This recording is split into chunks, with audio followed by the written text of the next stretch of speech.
Okay. Narendra, ही election दोन वैयक्तिक कॅन्डिडेटची election नाही, ही देशाचे पंतप्रधान निवडायची इलेक्शन आहे.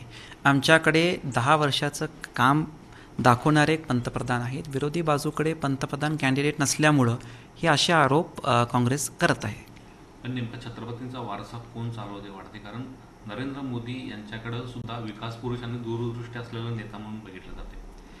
नरेंद्र मोदी साहेबांनी मागच्या 10 वर्षामध्ये, प्रामुख्याने 5 वर्षामध्ये जे 3 कायदे लागू केले आणि तेच 3 कायदे काढायचं काँग्रेसच्या जाहीरनाम्यामध्ये आहे, त्याच्यामध्ये मी सिद्ध करतो की खरा वारसा राष्ट्रीय छत्रपती शाहू महाराजांचा आणि भारतरत्न डॉक्टर बाबासाहेब आंबेडकरांचा मोदीजींनी चालवला. पहिलं म्हणजे 370 कलम. काँग्रेस आजही म्हणते की आम्ही सत्तेत आलो, जी कधी येणार नाही, की आम्ही 370 कलम परत लागू करू. 370 कलमला भारतरत्न डॉक्टर बाबासाहेब आंबेडकरांचा पूर्ण विरोध होता. याच्याबद्दल अमृत नोनी गॅस्ट्रिन, अपचन, ऍसिडिटी, गॅस्ट्रबल ह्यापैकी तुम्हाला कुठलाही गॅस्ट्रिक प्रॉब्लेम झाला, उपाय एकच, अमृत नोनी गॅस्ट्रिन. काँग्रेस काय म्हणणार? आणि 370 कलम काढून बाबासाहेबांचं स्वप्न जर कोणी साकार केलं असेल तर मोदीजींनी केलं. शाहू महाराजांचं स्वप्न मोदीजींनी केलं. बाबासाहेबांना 370 कलमला विरोध का होता? कारण ते राष्ट्रवादच्या हिताविरुद्ध होतं. 2 संविधान 2 झेंडे हा एक भाग होता, पण काश्मीरी मुसलमानांच्या हातामध्ये, मुलांच्या हातामध्ये दगड द्यायचं काम 370 कलमनी केलं. जाणून बुजून काँग्रेसने केलं. कारण त्याच्यामध्ये एक क्लॉज आहे की जम्मू आणि काश्मीरचा नागरिकता सोडून बाहेरचा कुठलाही नागरिक जम्मू आणि काश्मीरमध्ये 1 गुंठा जमीन घेऊ शकत नाही. हे क्लॉज घातल्यामुळं कुठलीही इन्व्हेस्टमेंट जम्मू आणि काश्मीरमध्ये नाही आली. इतकं सुंदर टुरिझमचा स्कोप होता. एकही 5 स्टार हॉटेल 60 वर्षात झालं नाही.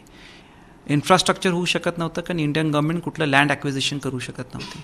आणि याच्यामुळं मुलांच्या हातामध्ये दगड द्यायचं काम केलं आहे. बाबासाहेब आंबेडकरांनी काय म्हटलं? मला तुमच्या हातात पेन द्यायचं आहे, दगड नाही. मग हे 370 कलममुळं उलटं होतं आहे, हे काँग्रेसला खरंच विचार करायची गोष्ट आहे. दुसरा विषय ट्रिपल तलाक. मला एक सांगा, महिलांचा आत्मसन्मान जातीच्या समीकरणावर आपण बघायचा का? राष्ट्रीय छत्रपती शाहू महाराजांनी कोल्हापूरमध्ये महिलांसाठी क्रांतिकारी निर्णय घेतले. त्या काळामध्ये मुलींचं लग्नाचं वय 16 करणं, मुलींना कंपल्सरी एज्युकेशन देणं, विधवांना परत लग्न करायचा अधिकार देणं, आपल्याही हिंदू धर्मामध्ये काडीमोड पद्धत होती. काडी मोडल्यानंतर तुमचं माझं संबंध संपलं. शाहू महाराजांनी त्याच्यावर बंदी आणली. एक राज्यकर्त्यांनी समाजामधले जे चुकीच्या पद्धती आहेत समाजामध्ये बदलायचं काम शाहू महाराजांनी केलं. ट्रिपल तलाक पण एक अशीच पद्धत होती जी काळांतर बदलायची गरज होती. तलाक तलाक तलाक म्हणून एक मुसलमान महिलाला तुम्ही घराच्या बाहेर काढून टाकता. तिचे अधिकार नाही, तिला काही फायनान्शियल सपोर्ट नाही. ही चुकीची गोष्ट नाही का? आणि जेव्हा तुम्ही ट्रिपल तलाक परत कायदा आणता, सगळ्या मुसलमान महिलांवर तुम्ही अन्याय करताय आणि शाहू महाराजांच्या खऱ्या पुरोगामी विचारांच्या उलटं तुम्ही जाताय आणि बाबासाहेबांच्या संविधानाच्या उलटं तुम्ही जाताय. तिसरा मुद्दा CAA, citizen amendment act. Congress पक्षांनी जाणून बुजून असे अफवा पसरवली की मागासवर्गीय समाज आणि मुसलमान समाजाचं नागरिकता काढायचा कायदा आहे. कारण त्यांची ही इच्छा होती कोणी ते CAA समजू नये.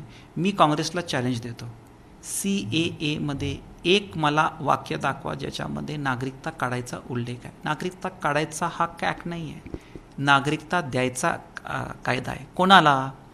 अफगाणिस्तान, पाकिस्तान आणि बांगलादेशमध्ये असलेले हिंदू, ख्रिश्चन, पारसी, सीख जे तिथून पळून आले, कारण तिथं मायनॉरिटी होते, त्यांना नागरिकता द्यायचा कायदा आहे. 5वं समाज त्याच्यामध्ये आहे ते म्हणजे बुद्धिस्ट, बौद्ध विचाराचे. भारतरत्न डॉक्टर बाबासाहेब आंबेडकरांनी आयुष्यामध्ये नंतर बौद्ध विचारांना स्वीकारलं.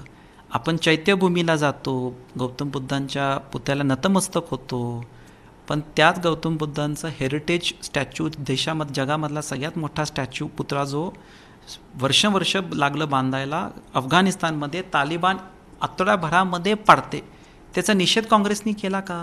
आणि त्याच्यामुळं ते पाहून तिकडचे बुद्धिस्ट लोक पळून या देशामध्ये मागच्या 10 वर्षापासून राहतात. या कायद्यामुळे त्यांना नागरिकता मिळणार.